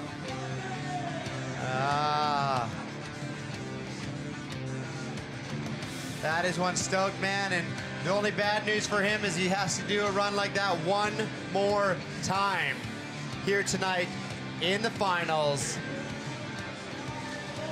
Well, I got to tell you, you know, Thomas, by virtue of his creativity, has taken the sport in another level, but you don't get there without the support of people like his parents. And I mean, they're always there for their sons, Thomas and Charlie. And we're going to get audience a little bit of a treat here with a train from the riders. And look at that. Look at that building. How fantastic is that building? I mean, holy smokes, really? That is just an incredible spot. And we're going to go back and we're going to take a look at that semifinal number one, the battle between Clinton Moore and Levi Sherwood. There's Clinton with his flair.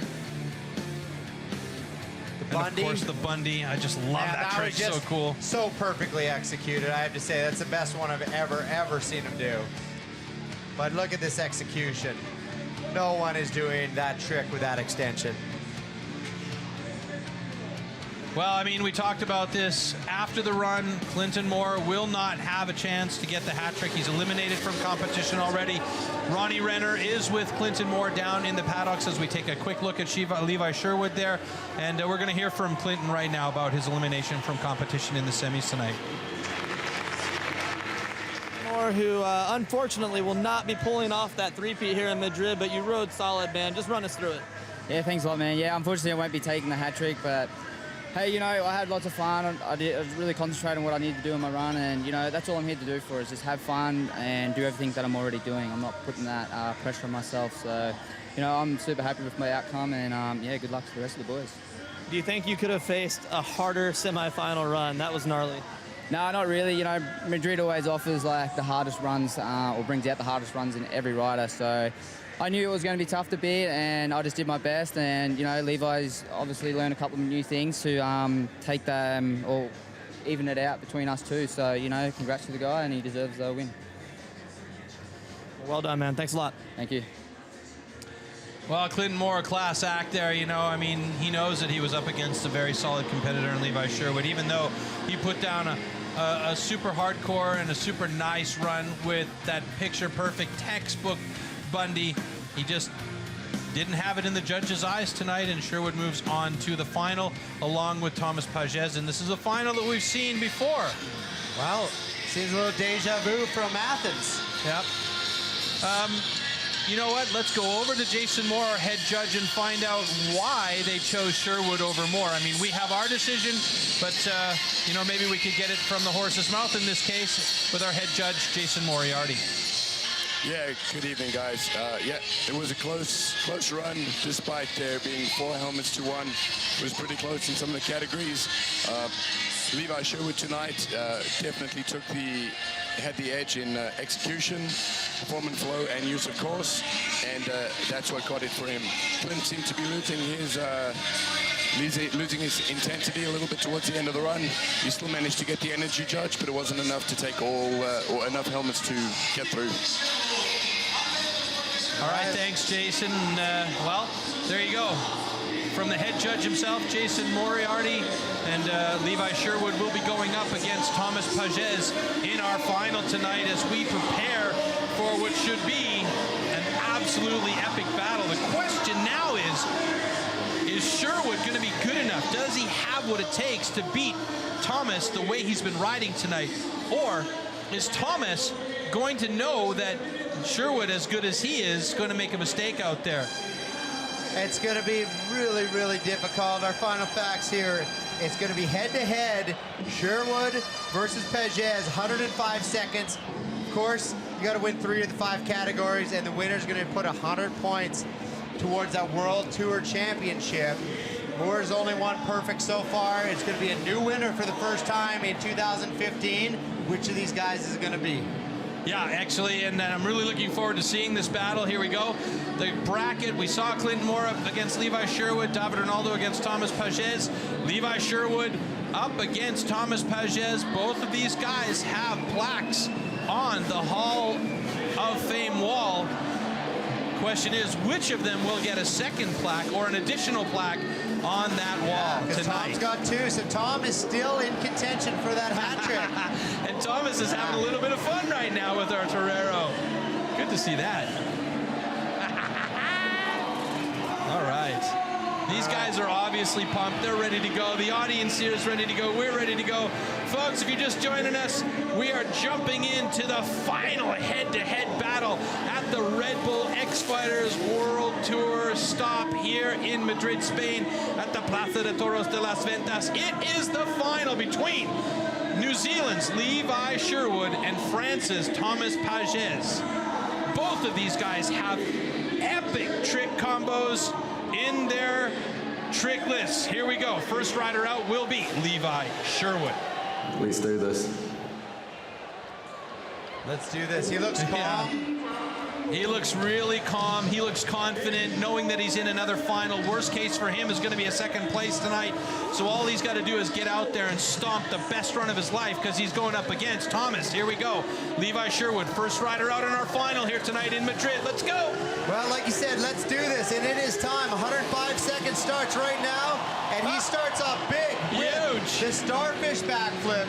Perfectly executed. Gets way out in front of that bike. Knocks the front fender all the way through, and he is going to be coming at this hard. Upside. Oh, that is so fantastic. Upside knack. You just hear that you just hear that 2-stroke just screaming when he brings that thing around. It's such a great sound. It's so Cuts fantastic. that short. and does the nice combo, the switchblade into the Superman. And then he comes around. I think this is one of the things that made the difference in his last run. Yeah, the use of course. Rode Nova on the super kicker, and you know what? Just a tiny little thing, use of course. Yeah. I said it before, guys forget, it's 20% of your mark. And there's some more use of course. Yeah, wow. the flare, fantastic. And you know what else I really like here? His use of course also makes for a good line. Yeah, he's got a great line. He's already hammered out so many jumps, and there's 40 seconds left. Double grab flip. Stretches. Oh, nice landing, and too. He stretches that thing out as far as physically possible, hanging on only by fingertips. And here he lines up the transfer Superman flip. Oh, no! He goes down. He slides out. Now, this is one of those things that the judges talked about.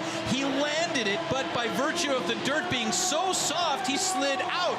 That's going to cost him some points, but it might not be the devastating landing that everybody was thinking it would be normally. Well, we saw tonight with Sheehan going down, and the judges are marking down about crash like that, even though... Good point. Even though that was more the dirt being soft than him messing up. As he finishes up here, that doesn't count, we just heard. So he does the holy grab back to the one-hand executioner. And look who's looking pretty relaxed right now. Oh, that's unusual. We never see... Oh, Levi, what are you doing, buddy? We never see him toss his bike, and now his mechanic is running over there going, dude, what are you doing? Levi Sherwood just hucked his bike, and unfortunately it slipped off the side of that massive ramp landing area there. But Levi Sherwood looking clearly disappointed by that one small mistake in his run. Let's look back here. Well, execution is what Levi is the king at, and just look at these. He's got a couple tricks out there that nobody is doing. Actually, 3 tricks in this run that nobody else in this competition is doing. Well, 4 counting that one. Yeah. And that's the thing, Levi makes this run his own. That's the only thing for me, except for maybe that crash during the normal run here, is that that Rodova wasn't super well extended. Well, and he came down so hard off that flare that he actually knocked his left hand off. And look at that, that was actually double grab Indian air stretched out that far. So Levi is just leaving nothing on the table. And there's nobody. Oh, look how close he gets to our cable cam. Oh, that was amazing. What an angle. And look at that, just a slide out in the soft dirt. He just hit really hard here, but look at that extension. That cable cam view was just amazing as well. Heading straight up towards that camera. Amazing. There's that turntable, and just love how far off the bike he gets. Just how slow that is. Yeah, and this is something we talked about earlier as well. He made a mistake. Or, well, let's say he didn't make a mistake. He crashed out, but he didn't panic. He came back, he continued his run, and he did a good job getting those last tricks completed. And here, just at the end there, the bike decided it didn't want to stay up there with him, and it fell down the 4 or 5 meters from the top of that landing ramp down to the ground. All right, so the next guy coming up, Thomas Pages. If he wins here tonight, that is 3 Las Ventas wins in a row, and that's his hat trick that we saw him talk about off the top of the show. Well, up next, Thomas Pages. It's time to go. All right, Thomas, everybody's crossing their fingers for you. Is it hat trick night? Here we go, Mom. All right. Look at his mom. She doesn't want to watch. They are just... Oh, my goodness. I mean, I understand. That's their son, and he's got...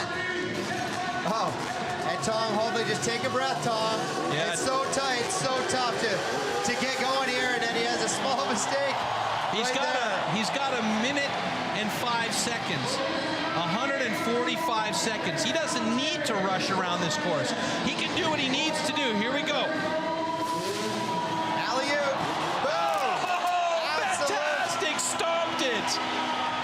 So great. He just nails that trick, which is arguably the toughest trick being done here tonight. I mean, in my mind, it's the toughest trick being done out here.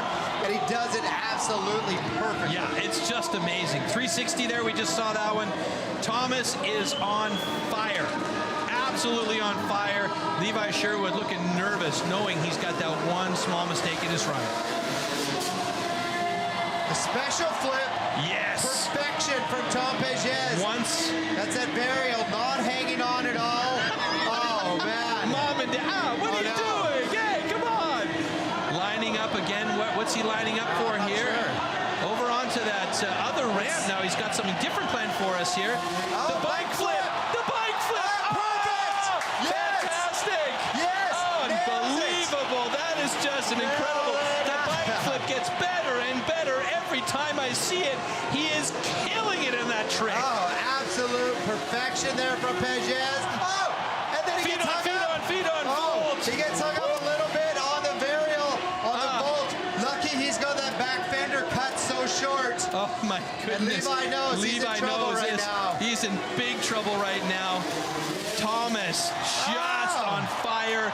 He wants that hat trick so badly. Breaks that, and you think he's going to get it. And he's going to get this last trick. He's going to get it. Wow. One last trick here for Thomas. It's in the bag, Thomas. It's in the bag. It counts. It's good. And he does the kiss of death over top of that last jump. What did we just witness here? Well, how many big tricks were in that run? 84,000. I mean, that was incredible from Thomas. I mean, last year we saw his final run. We felt it was like the best run that had ever been done in freestyle motocross. I think he just stepped that level up once again. At the level of stuff he just put. I'm not sure what he's wanting. Looks like he wants to do one more trick for the audience here. Uh-oh. Oh, what's he thinking? Oh, I don't know. What's he got going on, Tom? He's aiming for that quarter pipe. What's he got? The flare. The flare, okay. Well, just for good measure for the audience, to put on a show for the folks here in Las Ventas, and that is another one of the reasons why they love him here. I said this earlier on, he's an honorary Spaniard. They love him here in Madrid. Yes. Fantastic final run. Absolutely incredible for Tom, and you know what? He loves. Wow. That speaker box is almost going to go down as he gets up into the audience here. Look who's pumped. Look who's pumped. I love it. Yes, Tom. You know what? That's what the Spanish fans love. Everybody loves a showman like this, and nobody is better than Tom Pages at doing this. Getting out there in the crowd, showing his love. This is probably the most dangerous part of his run right exactly, now. getting off that big speaker box. Well, we're going to look back at what may go down in history as a perfect run. Alley-oop flare. Look at that. Just twisting around with all the amplitude it needs. Just landing perfectly. Ranking it. And then the special flip. Still, nobody doing the special flip the way that Thomas does it. No, and then the bike flip. We were both confused at what was going on. It just perfect. Well, the thing is that he did so many other huge tricks we had forgotten completely. Oh yeah, he's got a bike flip in his trick list.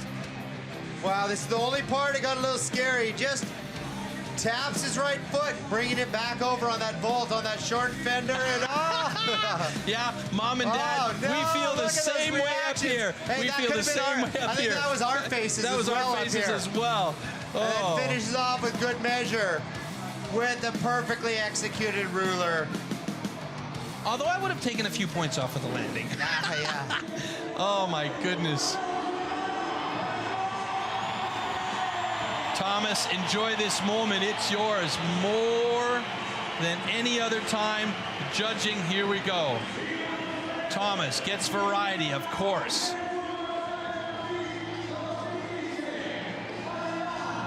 Execution. Wow. Thomas by a bullet. He only needs one more to win here in Madrid and have his hat trick. Style. Levi could take this one. Levi's style was off the hook, but it's going to go to Thomas again with a bullet. There you go. Thomas Pages wins, and he's got a hat trick under his belt. How fantastic is that? Energy goes to Thomas as well as use, of course.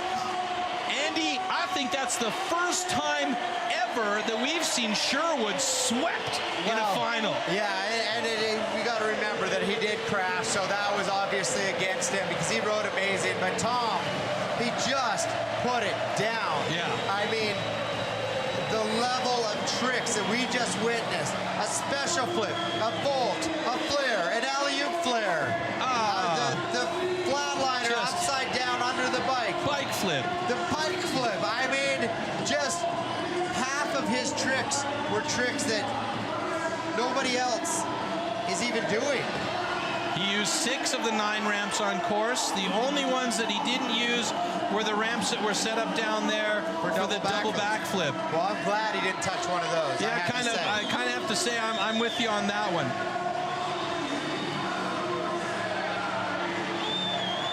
Just check this out. Once again, here's that bike flip. And just with absolute perfection again. In Munich last year, he tried to pull this trick and it didn't work out for him, and he was really angry. He's been training that trick hard to make sure that he gets it nailed perfect every single time, and I tell you what, he has that. There's no question about it that Thomas Pages now absolutely owns that bike flip. He owns that alley-oop flare. He's owned the flare for 2 years now, and of course he's owned the vault and the special flip for 2 years now. I mean, when Thomas is on point like he was tonight, there is no one in the world of freestyle motocross that can beat him. The only thing that can happen is he has to make a mistake. And there you go. The results for this evening here in Madrid. Thomas Pages walks away with 100 points. Levi Sherwood, 80 for second place. Clinton Moore, he has to be satisfied with his 65 points in third place here at the event because he still holds down the top spot in the overall standings. David Ronaldo, hey, another 4th place for the young man from France. Good job. Sheeny and Adam Jones, both of those guys getting some points but eliminated out of the competition early. So I tell you, that is an amazing final here in Madrid. Well, and that's good.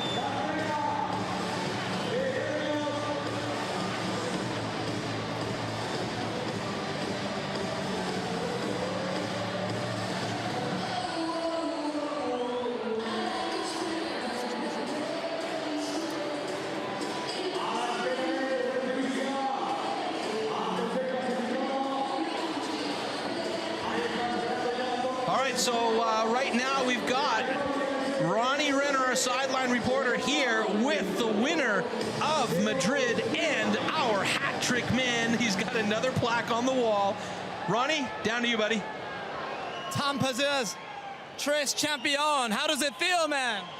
Oh, it feels really good. Insane night. I was really stressed. That was the 3rd time in a row I win here in Madrid, and this is my favorite place, you know. Aquí está mi segunda casa. So